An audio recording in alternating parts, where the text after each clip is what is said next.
What's up, Taiwan? I'm Joyce coming to you from Taipei with the latest news. Lawmakers are debating proposals to extend the service life of Taiwan's nuclear power plants. Ahead of the discussions, protesters rallied outside the legislature. Louise Watt was there.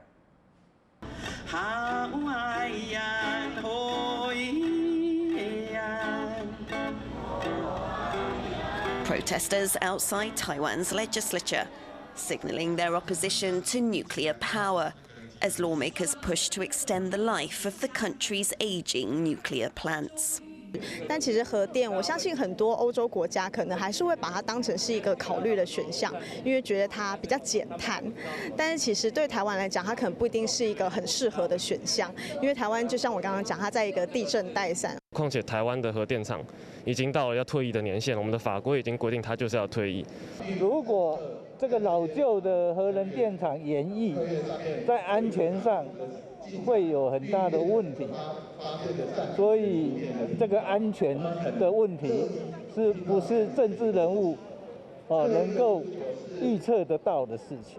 Of Taiwan's 4 nuclear plants, 2 are already being decommissioned, and 1 was never put into service. The ruling Democratic Progressive Party wants Taiwan to be nuclear-free, and they have a policy to phase out nuclear power by 2025. But the legislature is now dominated by the opposition, and they say nuclear power is key to ensuring Taiwan's energy security, as well as reducing air pollution and carbon emissions. Should the opposition succeed in changing the law to keep the plants operational, the government has said it would respect that. 我们就是执行单位，立法院只要通过什么，我们就去执行什么。 Taiwan's last operational nuclear plant is due to start going offline later this month. For now, nuclear power accounts for 6% of Taiwan's electricity, down from 50% in the 1980s. As legislators debate the future of these power plants, they'll need to weigh up the increased demands on Taiwan's energy supply from tech and industry with public fears over nuclear safety.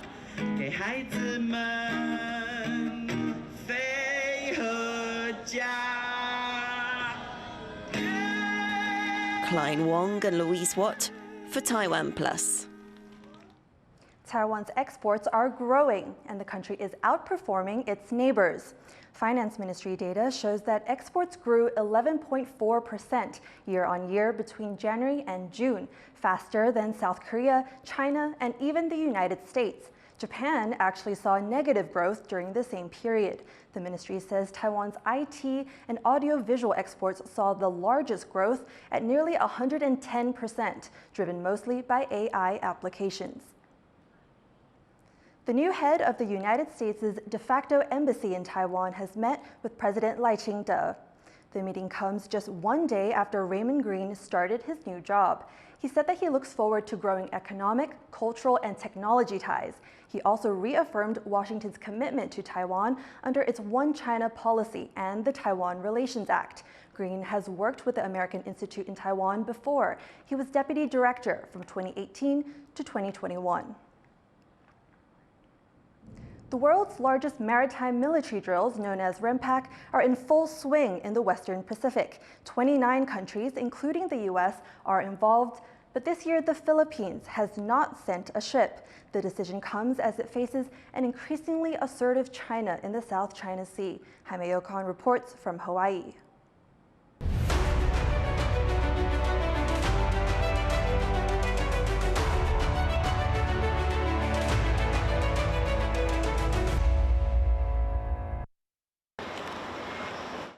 At this Coast Guard base in Hawaii, service members are just getting back from deployment. They were conducting maritime patrols in waters near Japan and the Pacific Islands and are now back for RIMPAC, the world's largest maritime drill.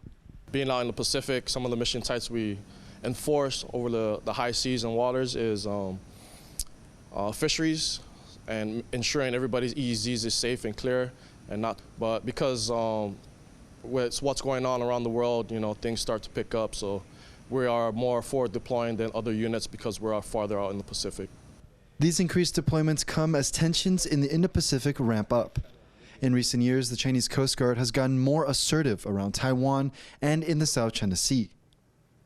China continues to patrol the waters around the outlying islands of Jinmen and uses a combination of water cannons and dangerous maneuvers to assert Beijing's claims near the Philippines, with shocking images seen around the world of Chinese attacks on Philippine ships that have even injured Filipinos. The Philippines, which normally participates in RIMPAC, only sent observers this year, saying it couldn't spare any ships as it deals with Chinese aggression. But Philippine officials still believe their attendance is worthwhile. This kind of interaction, mill-to-mill, person-to-person engagement with all of this military services and Coast Guard services is actually also a good avenue for us to really tell what is happening in the West Philippine Sea and how China is carrying out their operations, undermining our own position. Other countries like Japan and Australia are also worried about China's actions in the region, lending weight to the Philippines' response. While the Philippine presence here at RIMPAC isn't as big as in previous years, the country hopes that the unity on display here at this multinational drill can still resonate in Asia. U.S. officials say that despite the Philippines not sending a ship, RIMPAC is not the only chance for cooperation. Last summer, the U.S., Japan, and the Philippines held their first ever trilateral Coast Guard drill, and there are plans to continue that partnership. Coast Guard will still come to any partner nation and partner with them. We have great relationships with all our allies and partners in the Indo-Pacific, and even if they're not here at RIMPAC, we still like to partner with everyone. While the U.S. boasts the largest military in the world and isn't directly affected by clashes in the South China Sea, it's smaller allies like the Philippines that must confront China's aggressive actions on a day-to-day basis. We should not allow countries who are already considered to be a rising power to put smaller countries as somebody that is insignificant because they can do whatever they can. So this is the significance why we need the support of the international community. With 29 countries participating, RIMPAC is the perfect opportunity for the Philippines to show that it has global support against China's claims in the South China Sea, support it'll need to stand up against one of the world's most powerful nations. Jaime Ocon in Honolulu, Hawaii for TaiwanPlus. Stay tuned to TaiwanPlus for more coverage of RIMPAC in Hawaii. The U.S. and other NATO members will supply additional air defense systems to Ukraine. U.S. President Joe Biden made the announcement on the first day of this year's NATO summit in Washington. In Europe, Putin's war of aggression against Ukraine continues, and Putin wants nothing less than Ukraine's total subjugation. But make no mistake, Ukraine can and will stop Putin.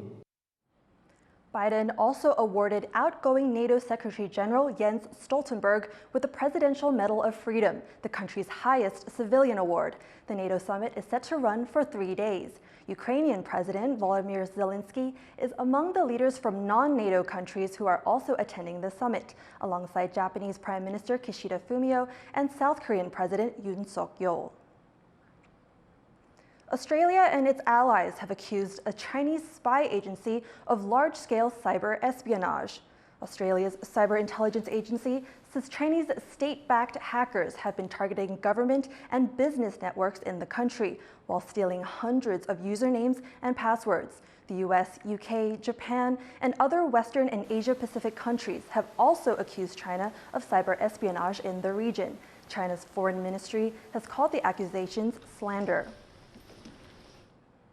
2,000 years ago, the Greek island of Delos was a major trading hub and religious center in the Aegean Sea. But rising sea levels and tectonic shifts are now threatening to submerge this UNESCO World Heritage Site. Wesley Lewis takes a look. Delos, once called the most sacred of all islands, is at risk of being swallowed by the Aegean Sea. The Greek island is a UNESCO World Heritage Site and is said to be the birthplace of Apollo, the Greek god of the sun. It was once an important trading post and religious site in ancient Hellenic and Roman civilizations. But now, archaeologists say the island's shoreline is eroding, and its historic sites may crumble then disappear. Entre l'endroit où je suis et cette ligne de rivage antique, il y a entre 30 et 40 mètres, ce qui nous montre bien l'élévation du niveau de la mer. qu'on peut estimer entre 2,50 m et 3 mètres depuis l'Antiquité et qui actuellement augmente très rapidement. Delos is a short ferry ride from the island of Mykonos. Although it hasn't been inhabited in 2,000 years, it remains a popular destination for tour groups. Now guides say it is a matter of time before Delos loses its historic attractions to rising sea levels. Αλλά πολιτείες όπως είναι η Δήλος, όπως είναι η Βενετία για παράδειγμα, θα έχουν και όλες οι παραθαλάσσιες πόλεις κάποια στιγμή θα χάσουν μεγάλο κομμάτι αυτό που είναι στο επίπεδο της θάλασσας. Τώρα, σε πόσα χρόνια? Archaeologists at the French school at Athens have been excavating on Delos for over 100 years. They say tectonic shifts and rising sea levels caused by climate change are contributing to their sinking into the sea.